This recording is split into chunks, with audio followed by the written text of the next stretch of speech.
Dnešná téma: princípy a zásady bežeckého tréningu.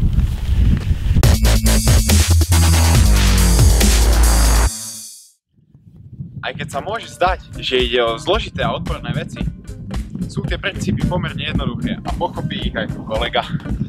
Takže prvý princíp je systematickosť. Systematickosť znamená, aby mal tréning hlavu a petu.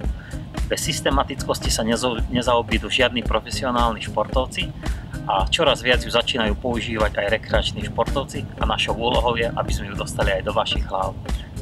Systematickosť pozostáva z toho, aby ste mali pravidelný tréning, prácu, spánok, jedlo a regeneráciu.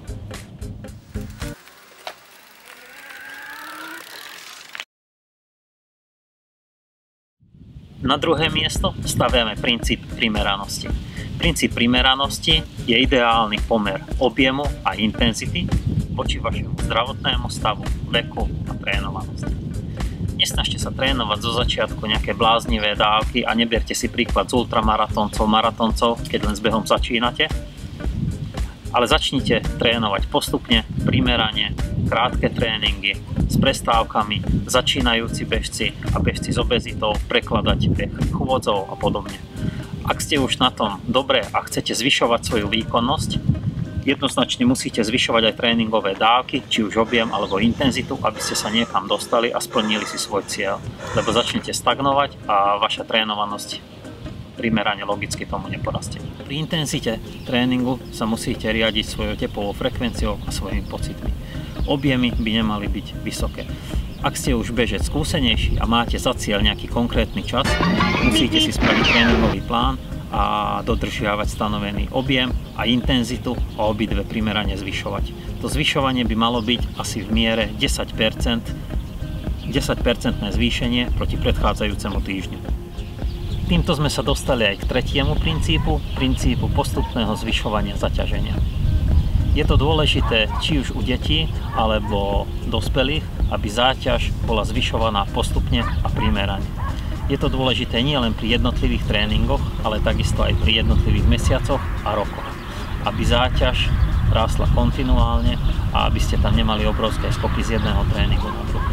Ďalším princípom je vhodný pomer medzi špecializovaným a všestranným tréningom.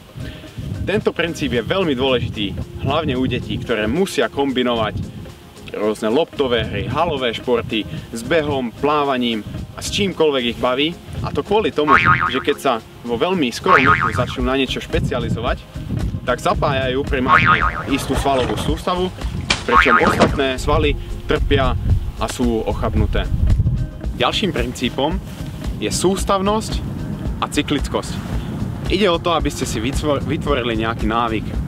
Ako náhle si vytvoríte návyk, je to pre vás ako umyť si zuby potom, ako vstanete.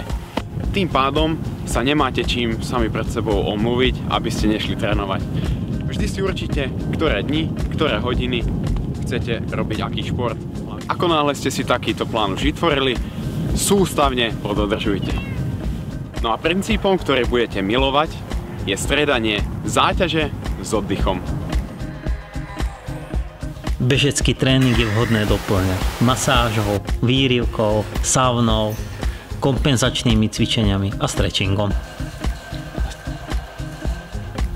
Teória športového tréningu má všeobecnú platnosť, či už ide o začínajúceho, vrcholového alebo profesionálneho športovca či bežca. Takže dodržujte týchto 6 princípov a behajte zdraví a s potešením.